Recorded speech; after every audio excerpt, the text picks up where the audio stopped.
Hello and welcome back to Clownfish TV. It is me, Geeky Sparkles, and I am here by myself today. Neon is not with me. So I got a video I came across.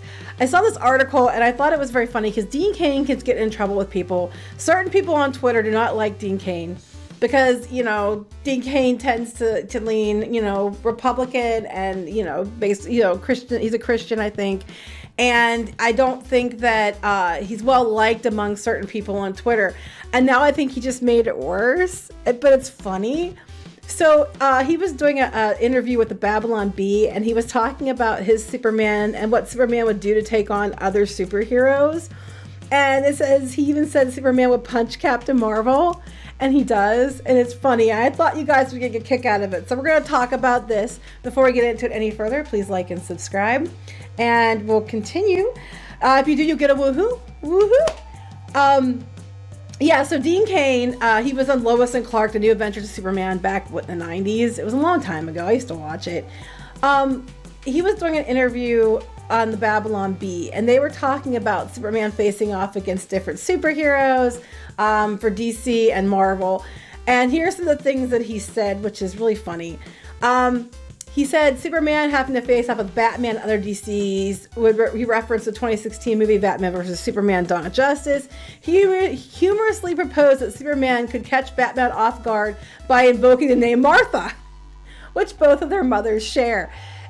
It was funny because if you watch the movie, it was like, my mother's name's Martha too, and now we're friends because Batman wanted to destroy Superman. He thought he was a threat. And then, you know, you want spoilers, but they're kind of united in the fact that their moms are both named Martha. And I always thought that was the stupidest thing. I do not like Batman vs. Superman: Dawn of Justice, and I thought that was extra stupid. But apparently I'm not the only one.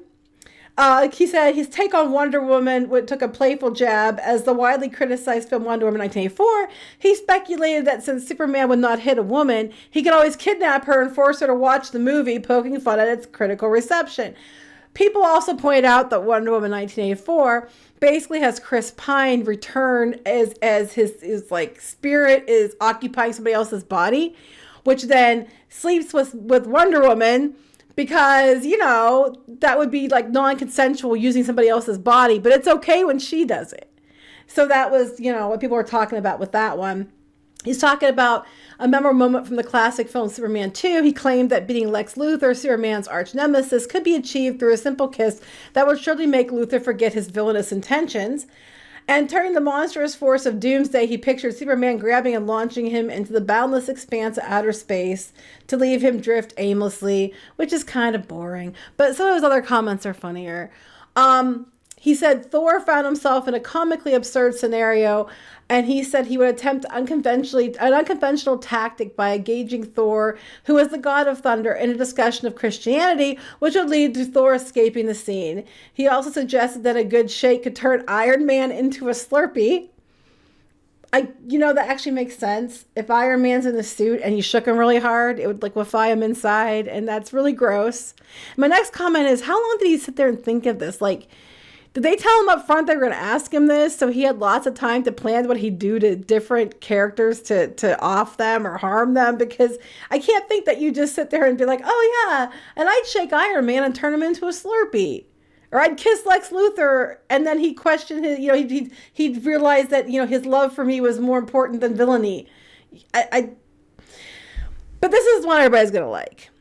So he's talking about the well-known tension between Brie Larson's portrayal of Captain Marvel with the fan base, which has developed a controversial reputation. The fan base. Brie Larson made comments. Now, I will be fair and say she made them months before the movie, so it wasn't because of the movie, but they got conflated. But she made comments that were like, I don't need some 40-some-year-old white dude telling me what to think, or whatever she said. And because of that and other comments she made, people were getting, a little bit upset because she was putting their backs up. And then there was the weird stuff that everybody was going to the movie because you felt like you had to see it before you saw Endgame. And then there was all the stories of the empty theaters, which, may or may not have been true. I think it was true. There was a lot of weirdness around Rotten Tomatoes, changing scores and changing rules to protect this film. There was just a lot of weirdness. So there's a lot of reason why fans were like, what the hell? Anyway, so they talked about Captain Marvel, and he said, you know what? I changed my mind. Maybe Superman would punch a woman. I thought it was funny. He would punch a woman if it was Brie Larson. I just think this is probably going to be like, oh my God, he's another toxic white male because he made a joke about punching Brie Larson's Captain Marvel. Get in line. A lot of people wanted to punch Brie Larson's Captain Marvel, and Thanos actually already hit her. So, it's already been done at this point. I just think that people would find this amusing, and it's just going to set people off on Twitter even more. Can't wait for the Mary Sue to get hold of this and everything else, because they're going to be like, oh my God, Dean Cain said he was going to punch a woman. And then they'll be like, he's just mocking gay people and things like that. I don't know. It's Saturday. I'm tired of talking about crappy things all the time. So we're just going to start October off right, because this will count into tomorrow, which is October 1st. We're going to start October off with something funny. People are going to pretend they have a sense of humor because it was clearly a joke, and we'll go from there. People threaten to punch me all the time, and a lot of them are dudes. So, must be doing something right. All right, so please like and subscribe, and we'll talk to you later. Bye.